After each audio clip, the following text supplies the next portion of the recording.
Our guest today on Jammers on Deck is Jammers pitcher Josh Hodges. Josh, thanks for taking the time and talking with us. Oh, yes, sir.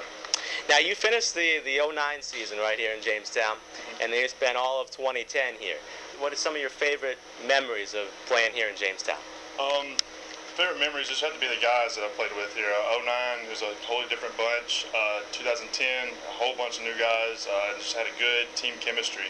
And this year now, it's like another new group of guys, and it's a whole new chemistry. Just trying to get used to everybody and everybody on the team. Now, the Marlins drafted you straight out of high school, and that's always, kind of a big culture shock for high school guys to jump right into the pros.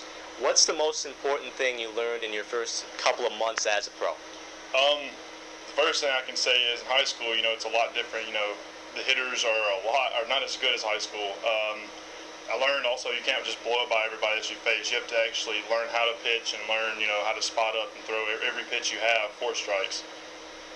Now, you're in your 3rd season in the organization now, and some people can kind of forget that you just turned 20 about a week or so ago, 2 weeks ago now. Is it hard for you to be patient, to realize that this is a long process to get to where you ultimately want to be? Yeah. Just like you said, I turned 20. It's been a great thing. It's been on the road is another great thing. But I'm just doing something I love. It's hard. Some guys move fast. Some guys are slow. But they have a plan for everybody, though. During your senior season in high school, you were selected as Mississippi Player of the Year for your class, as much for hitting 500 with a bunch of home runs as for being dominant on the mound.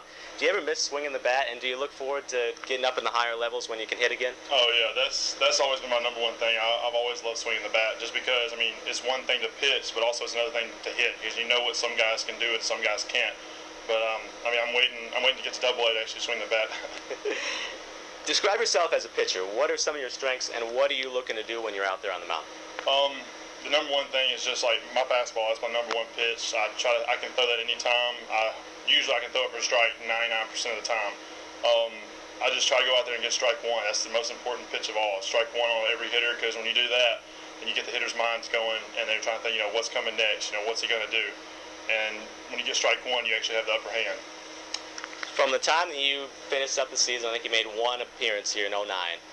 You were a rookie just out of high school to today. How do you feel that you've grown as a pitcher, and how much better do you think you are now? I guess it's kind of a tough question. I can tell I've matured a lot. I'm still learning a lot of things. I don't know everything yet, and that's what you want to do here. You always want to learn. Never think that you know everything. I feel like I've grown as a pitcher just because all my mechanics. I actually have better control, and my velo is a little better. So it's just I feel like overall I'm becoming a better player. For being a prospect in the Marlins organization, being 6'7", right-handed, there's always going to be a comparison or two to Marlins ace Josh Johnson. Have you ever met him, and do you try to emulate your game at all after him? Yes, I've met him a couple times through spring training. He's about as tall. We're about the same height. He's probably a little bigger than me, but that doesn't show me. Doesn't put me down or anything like that. I look up to him. He's a great pitcher. He's a power pitcher. That's what I try to be. I do take my game to try to compare to him, and it's helped me out right now so far. And Josh, of course, also pitched in Jamestown, pitched 3 or 4 times here before moving his way up through the ranks. Your goals for this season here in 2011, wearing a Jammer uniform, what are some of them? Last year we came really close to winning the New York Penn League Championship. If I do stick around all year, I hope to get a ring this year. I would like to make the All-Star team. That'd be another great thing. I just like to have a great year. No regrets, and every time I step on the mound, I know I did my best. Do you feel like that's a bonus last year? Your team was good. You win a playoff race. The games mattered all the way through. You had some pressure, going out to Brooklyn and things like that. Do you feel like that was a good experience for you? Yeah. It's especially like the fans around here. It's we have a smaller stadium, but going to a bigger place like that shows you something. It gets you ready for the higher levels, because Brooklyn has 9,000 fans. That's something big, especially coming from high school. Yep. We didn't have maybe 300, but it's a good experience. I can say that really.